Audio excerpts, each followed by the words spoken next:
नमस्कार दोस्तों, मैं विजेंद्र कुमार। स्वागत है एक और नए ब्लॉग में। आज हम हैं कांदिवली ईस्ट लोखंडवाला में और आज हम ऑफिस विजिट करने आए हैं ATS packers and movers mister Raj, जो कि यहाँ के काफ़ी पुराने पैकर्स एंड मूर्स है। करीब 10 से या 15 साल के राउंड में हो गए। तो आइए बैठकर बात करते हैं वो क्या क्या सर्विस प्रोवाइड करते हैं, कौन कौन सी सर्विस प्रोवाइड करते हैं, कहाँ कहाँ प्रोवाइड करते हैं, पैन इंडिया या फिर ओनली मुंबई। आइए बैठकर बात करते हैं। राज जी, स्वागत है आपका सर्च माई सर्विस पे। ओके। और आप अभी जुड़ रहे हो, इसके लिए आपको नई नई शुभकामनाएं।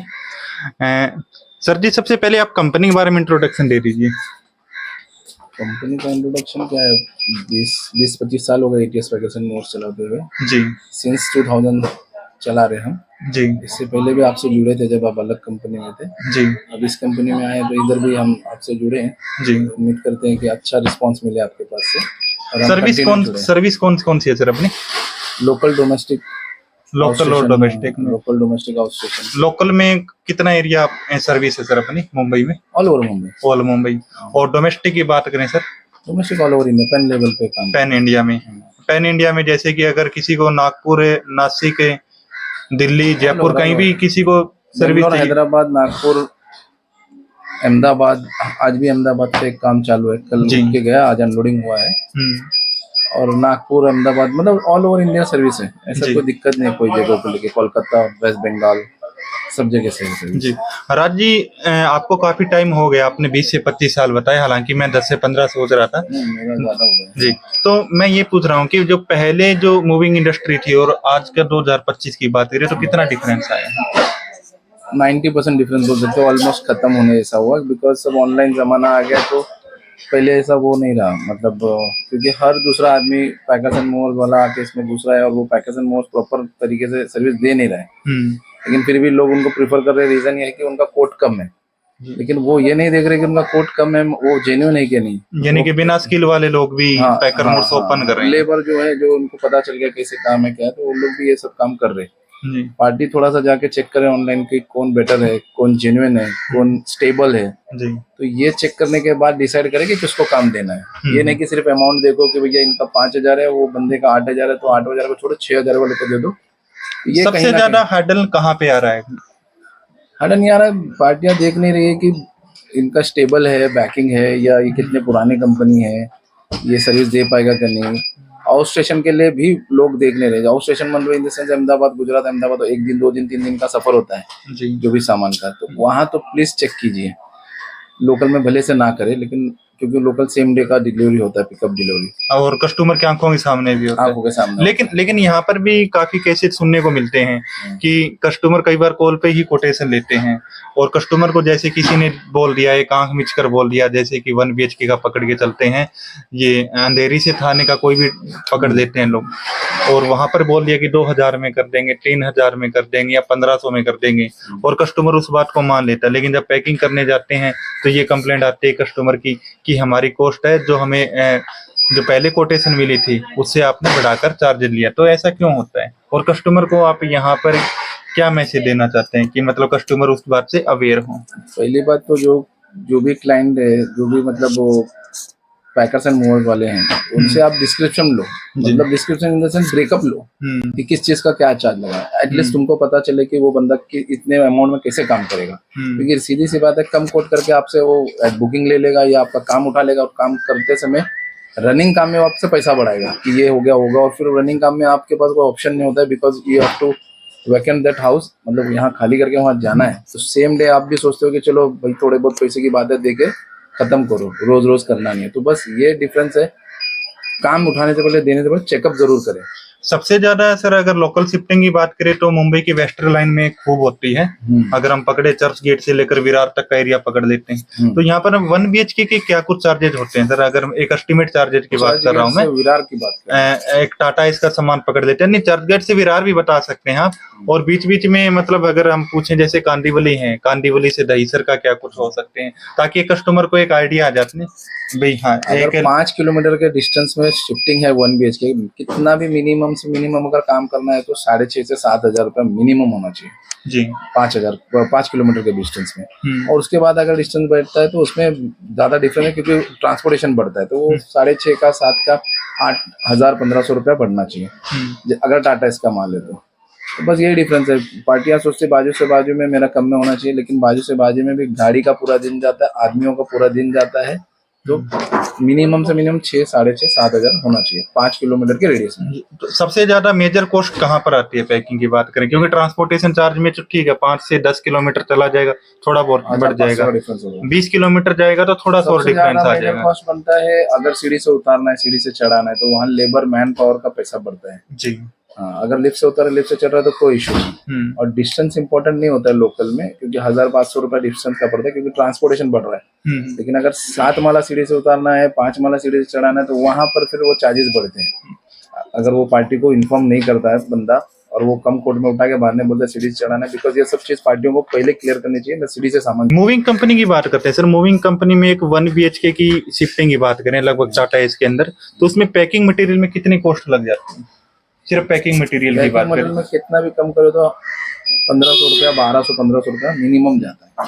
और अगर लेबर कॉस्ट की बात करें सर तो लेबर कॉस्ट डिपेंड करता है। अगर कबाड़ है तो 4 आदमी लगते हैं, अगर कबाड़ नहीं है और छोटा मोटा सामान है तो मिनिमम 3 आदमी लगते हैं। तो 3 आदमी का वही है 2,200 रुपया होता है। 4 आदमी रहेगा तो 2,800, 3,000 रुपया होता है। यानी कि आप ये कह रहे हैं सर कि करीब करीब 3 से 4,000 रुपए तो packing material plus labour cost हो जाती है। हाँ, मार्जिन अलग की बात है। हाँ। और ट्रांसपोर्टेशन भी पड़ा है ना वहाँ। हाँ लेबर 2,500, 3,000 रुपये लेबर हो गया, 1,500 रुपये पैकिंग मटेरियल, तो 3 प्लस 1,500, 4,500 प्लस ट्रांसपोर्टेशन भी अगर हम जोड़े सेम एरिया में तो 1,000 से 1,200 रुपये ट्रांसपोर्ट वाला लेगा जी। तो 5,200, 5,500 यही है। तो 6, 6,500 का कोई चार्ज कर रहा है तो कोई गलत चार्ज नहीं कर रहा, बिकॉज इतना सब अरेंज करेगा और जिम्मेदारी लेगा फूड की, लेबर की, मिसप्लेस की, सामान की। तो 1,000 रुपया तो कोई भी उम्मीद करेगा कि मैं एक काम में 1,000 रुपया तो मैं एटलीस्ट कमाऊँ। अच्छा, कुछ कंपनियां बोलती हैं कि हम आपका शिफ्टिंग 1,000 रुपए में करा देंगे, 1,500 में करा देंगे, और अपने टैगलाइन भी चलाते हैं जैसे शिफ्टिंग स्टार्ट फ्रॉम 1,200, मतलब 1,300 रुपए पकड़ लीजिए, 1,400 रुपए पकड़ वो लीजिए। सिर्फ क्लाइंट को अट्रैक्ट करने के लिए, क्लाइंट को अपने पास खींचने के लिए। एक बार क्लाइंट वो कम रेट को देख के अट्रैक्ट हो गया और खींच गया, फिर बाद में वो ये सामान वो सामान ऐसा है वैसा है, ये सब चार्जेस मिला के वो इनडायरेक्टली डायरेक्टली वो अमाउंट बढ़ता ही है जी। बस वो क्लाइंट को खींचने के लिए। जैसा वो सेल आउट करते हैं ना 50% सेल, तो बस यही एक इधर भी वो दिया है कि भैया तुम यहाँ आओ। अच्छा, व्हीकल शिफ्टिंग की बात कर लेते हैं सर। व्हीकल शिफ्टिंग में आजकल क्या कुछ चार्जेस चल रहे हैं? अगर 2025 की बात करें, अक्टूबर 2025 आ गया। नहीं तो व्हीकल का तो ऐसा किधर भी मिनिमम से मिनिमम व्हीकल का पैकिंग करके अगर कहीं पर ट्रांसपोर्ट करते हैं तो मिनिमम से मिनिमम 3,500-4,000 रुपये ये मिनिमम है। अब बाकी डिपेंड करता है कि और कितना दूर जा रहे हैं। 4,500, जैसे 5 दिल्ली का पकड़ के चलते हैं, मुंबई से दिल्ली का 100-150 किलोमीटर की सीसी की गाड़ी के अंदर बोलता हूँ, बुलेट है तो फिर वो 7-8 हज़ार रुपये भी जाता है। और दिल्ली का अगर पकड़ो कोई नॉर्मल बाइक है 100-150 सीसी का तो 3,500 से 4,500 रुपये होना चाहिए जी। ओके सर, तो ये आपने बताया सर बाइक के बारे में। अगर किसी को एलईडी शिफ्टिंग के रिक्वायरमेंट होता है, हाँ एलईडी टीवी की बात करते हैं, तो उसमें क्या कुछ सेफ्टी रहती है और कितना चार्जेज आता है? कस्टमर कितना श्योर होता है कि मेरी एलईडी है वो बिल्कुल सेफ और सही टाइम पर पहुंचे? एलईडी टीवी के मामले में अगर बोले कोई भी पैकेज एंड मूवर्स वाला हो, कोई श्योरिटी नहीं देता है जब तक उसको पूरी तरह से सेफ्टी नहीं देते। कोई भी टीवी हो, एलईडी टीवी अगर है तो उसको वुडन प्लेट के बगैर अगर कोई बेचता है तो 110% चांसेस है डैमेज होने का जी। हाँ, अगर वुडन प्लेट देते हैं तो 100% चांसेस है कि सेफ जाएगा। वुडन क्रेट का क्या कुछ रोल होता है? और वुडन क्रेट का ऐसा होता है कि पहले पार्टी के यहाँ पर जाकर माल पैकिंग होता है, जो टीवी है वो पैकिंग होकर उसको हम लोग वुडन क्रेट वाले के पास लेके जाते हैं। एग्जैक्ट साइज उसका निकाल के वही कटिंग होता है, वो लकड़ा cutting exact fit to fit TV को फिट हो उस हिसाब से वो क्रेट बनवाते हैं, सो दैट वो टीवी सेफ्टी अपने डेस्टिनेशन पे पहुंचे। इससे डैमेज होने के चांसेस कम रहते हैं या फिर नाम आता है? 99% चांसेस कम होते हैं जी। और उसमें क्या कुछ चार्जेज आ जाते हैं अगर किसी को एक सिंगल एलईडी की ट्रांसपोर्ट करो? जैसे मुझे गांव में मेरे एलईडी भेजना है, अगर मान लो बैंगलोर और मेरा डिस्टेंस लगभग 1700 किलोमीटर है, अगर 1700 किलोमीटर है और नॉर्मल 32 इंच का अगर टीवी है, पैकिंग के साथ वुडन प्लेट के साथ कितना भी कम से कम बोले तो 4,500-5 हज़ार तक होना चाहिए।